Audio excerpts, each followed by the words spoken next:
Mga kapuso, patuloy na iniimbestigahan ng mga otoridad ang naganap na pagsabog sa isang residential compound. Pasado alas 11 kagabi sa Claveria Road, Maluwod District, Dagupan City. Sa inisyal na investigasyon ng PNP, may mga nakaimbak na paputok sa isang bahay sa lugar.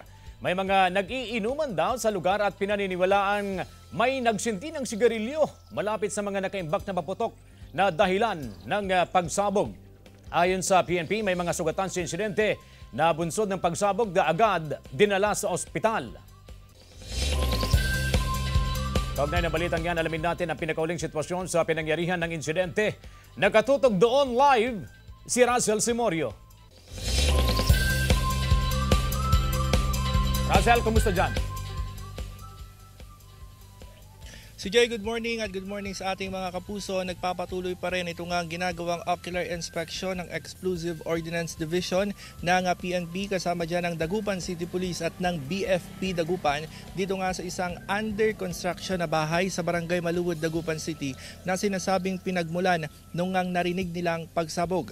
Lumalabas sa paunang investigasyon ng Dagupan City Police na may mga nakastore o may mga nakaimbak na paputok doon nga sa under construction na bahay na pinagmulan daw ng pagsabog. 4 na katao yung dinala sa Region 1 Medical Center matapos magtamo ng mga sugat sa katawan dahil nga sa lakas ng impact ng nasabing pagsabog.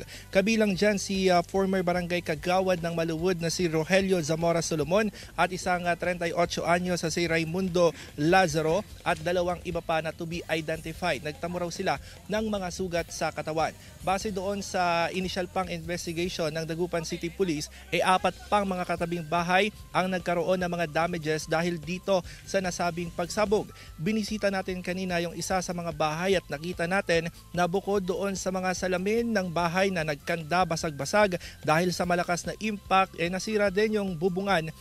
Natuklap yung bubong ng kanilang bahay at nasira din yung pinto ng kanilang bahay. Yung isa pa namang bahay natumba yung kanilang 32 inches na flat screen TV kaya nabasag at nasira. So patuloy pa rin yung ginagawang investigation dito ng otoridad at nakausap natin bago tayo umeri kanina si Police Lieutenant Colonel Brendon Palisok, ang hepe ng Dagupan City Police at sinabi niya na based doon sa kanilang mga questioning ay sinasabing itong mga paputok na nakaimbak dito ay gagamitin sana for the celebration of New Year pero hindi pa rin dyan kumbinsido ang Dagupan City Police dahil nakarecover sila ng mga gamit sa paggawa ng paputok. So isa sa mga anggulong iniimbestigahan nila posible na dito gumagawa din ng paputok. So patuloy yan na iniimbestigahan ng Dagupan City Police at patuloy din nating hinihingan ng panig yung may-ari ng bahay at yung mga residente dito nga sa area. Nakausap din natin yung ilan sa mga residente at kung isa sa larawan nila yung narinig nila nga pagsabog kagabi ay talagang malakas daw. Akala nila lindol yung tumama kagabi dahil sa lakas ng pagsabog at yun nga nagkanda basag-basag yung salamin ng kanilang bahay at nagtanong na rin ang Dagupan City Police sa Barangay Council ng Maluwod at wala raw ibinibigay na anumang klaseng ng permit dito nga sa under construction na bahay para dito sa mga nakastore na paputok. At yan muna ang latest mula rito sa Barangay Maluwod, Dagupan City. Balik sa iyo, CJ. Maraming salamat, Russell Simorio.